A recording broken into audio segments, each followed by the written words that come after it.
गरीब पिता का सपना जिसने करोड़ों को रुला दिया। Heart touching motivational story. Bengaluru की सड़कों पर हर रोज एक आवाज गूंजती थी, जूते सिलवाओ, चमकाओ।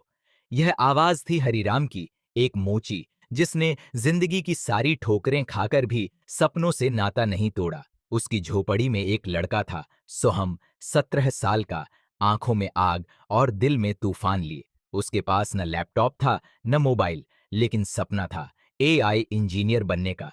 हरिराम रोज कहता, तू सिर्फ पढ़ बेटा, एक दिन ये लोग तेरे जूतों की धूल भी चाटेंगे। पर किस्मत ने जैसे कसम खा ली थी उन्हें तोड़ने की। एक रात जब सोहम अपने टूटे पंखों से उड़ने की कोशिश कर रहा था, तभी अचानक उनकी झोपड़ी में आग लग गई। सोहम की मां की वही एकमात्र फोटो, स्कूल सर्टिफिकेट्स, किताबें, सब जलकर राख हो गए। वो रो पड़ा, पापा, अब कुछ नहीं बचा। हरिराम ने अपनी जली उंगली से उसका माथा छूकर कहा, जब सब राख हो जाए तभी असली आग पैदा होती है। स्कूल के आखिरी साल में एक इंटरनेशनल एआई चैलेंज हुआ। जीतने पर सीधा अमेरिका के एमआईटी की स्कॉलरशिप। पर एक शर्त थी, वीडियो प्रेजेंटेशन और लाइव कोडिंग डेमो। सोहम के पास तो मोबाइल तक नहीं था। तभी ट्विस्ट आया। हरिराम कुछ दिन से रोज शाम को देर से लौट रहा था। सोहम को शक हुआ। एक रात पीछा किया तो देखा उसका बाप अब दिन में जूते सिलता और रात को एक होटल में बर्तन धोता था। उसने अपनी कमर तोड़ दी थी ताकि बेटा उड़ सके। एक हफ्ते बाद हरिराम ने एक पुराना सेकंड हैंड लैपटॉप लाकर दिया। उस पर जले के निशान थे, शायद किसी और की टूटी कहानी। सोहम ने उसी पर रातें बिताकर एआई चैलेंज के लिए कोट लिखा।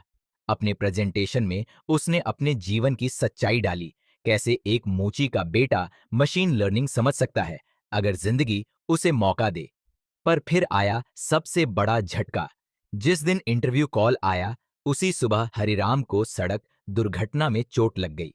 आईसीयू में एडमिट हुआ। डॉक्टर ने कहा, ब्रेन हेमरेज है, शायद कुछ दिन हैं बस।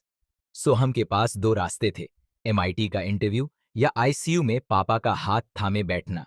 उसी रात अस्पताल की एक नर्स ने कहा, तुम्हारे पापा होश में आते ही बस एक बात पूछते हैं, सोहम गया एमआईटी इंटरव्यू में?